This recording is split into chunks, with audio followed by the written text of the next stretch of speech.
সময়ের সংজ্ঞাটা বড়ই অদ্ভুত। কখনো বলে সবুরে মেওয়া ফলে, তো কখনো বলে সময় কারোর জন্য থেমে থাকে না। ভালো জিনিসের কদর নেই। মদ বিক্রেতা এক জায়গায় বসে বিক্রি করে, আর দুধের বালতি হাতে বাড়ি বাড়ি যায় গোয়ালা।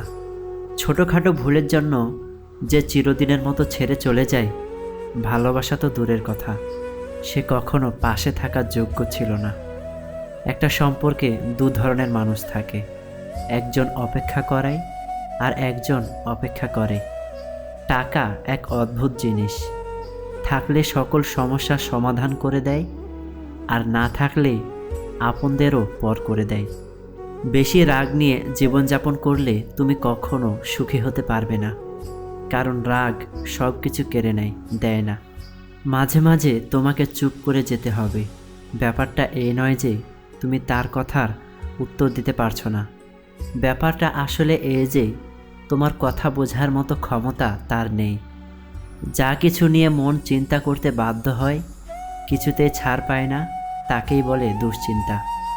সম্পর্কের সিঁড়ি 5টি: দেখা, ভালো লাগা, চাওয়া ও পাওয়া। এই 4টি সিঁড়ি খুবই সহজ, কঠিন পঞ্চম সিঁড়িটা, সম্পর্কটাকে টিকিয়ে রাখা।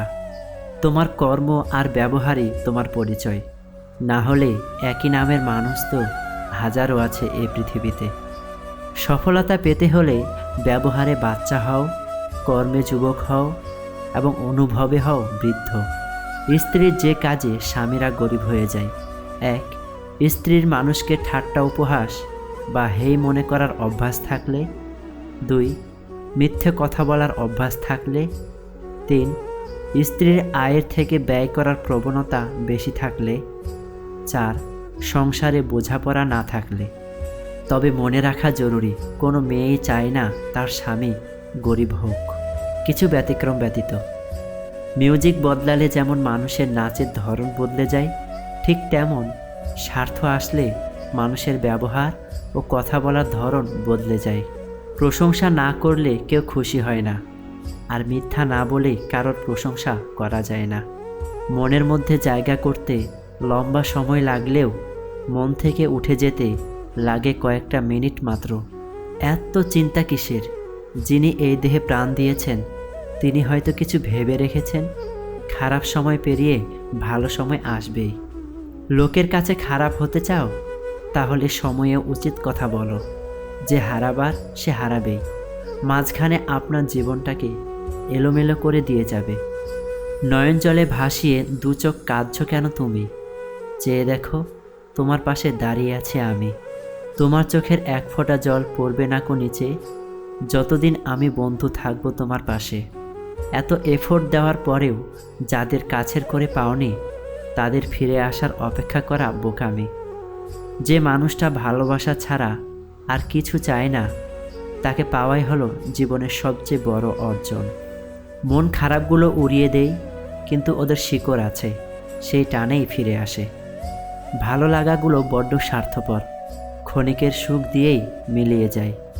মধ্যবিত্তদের সমস্যা হলো নিজের দিকে তাকালে পরিবার শেষ, আর পরিবারের দিকে তাকালে নিজে শেষ। ঠকে গেলেও বিশেষ ক্ষতি নেই, এটুকু জীবন কোনো না কোনোভাবে শেষ হয়েই যাবে। কিন্তু যারা ঠকিয়েছিল, হক নষ্ট করেছিল, তারা কিভাবে দীর্ঘশ্বাসটা নিশ্চিন্তে নেবে? ঠকিয়ে যারা ভাবছে জিতে গেল, তারা বোকার দলে বাস করছে।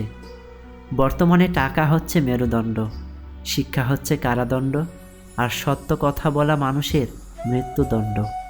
জীবন হচ্ছে সাইকেল চালানোর মতো একটা ব্যাপার, করে যেতে না চাইলে তোমাকে চলতেই থাকতে হবে।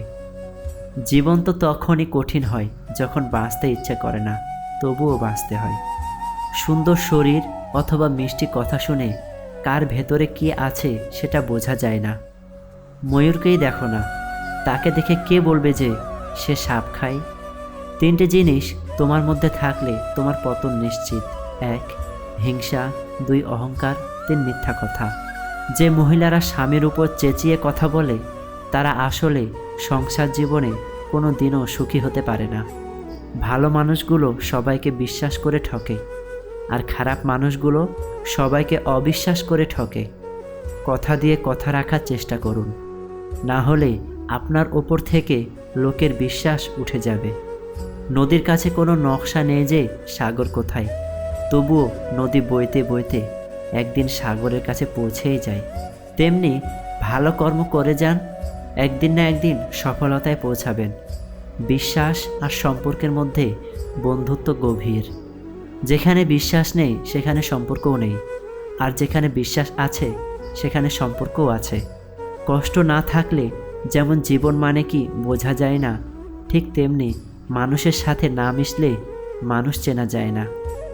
জীবনে একে অপরের মতো হওয়াটা গুরুত্বপূর্ণ নয়, তবে একে অপরের জন্য হওয়াটা গুরুত্বপূর্ণ। বন্ধু মানে কাছে থাকা নয়, পাশে থাকার নাম বন্ধুত্ব। মিথ্যা বলে মন ভোলানো নয়, সত্যি বলে সাহস জোগানোর নাম বন্ধুত্ব। ভুল দেখে সরে যাওয়া নয়, ভুল শুধরে দিয়ে ভালোবাসার নাম বন্ধুত্ব। সময়ের সাথে পাল্টে যাওয়া নয়, সময়কে পাল্টা জবাব দেওয়ার নাম বন্ধুত্ব। যে জিনিস চোখের সামনে থাকে তাকে আমরা ভুলে যাই। যে ভালোবাসা সব সময় আমাদের ঘিরে রাখে, সে ভালোবাসা আমাদের মনে থাকে না। মনে থাকে হঠাৎ আসা ভালোবাসার কথা। ভিডিওটি ভালো লাগলে অবশ্যই চ্যানেলটিতে সাবস্ক্রাইব করে পাশে থাকবেন, কারণ আপনাদের একটা সাবস্ক্রাইব বা লাইক আমাকে পরবর্তী ভিডিও বানাতে উৎসাহ প্রদান করে। ধন্যবাদ সবাইকে। আসসালামু আলাইকুম ওয়া রাহমাতুল্লাহ।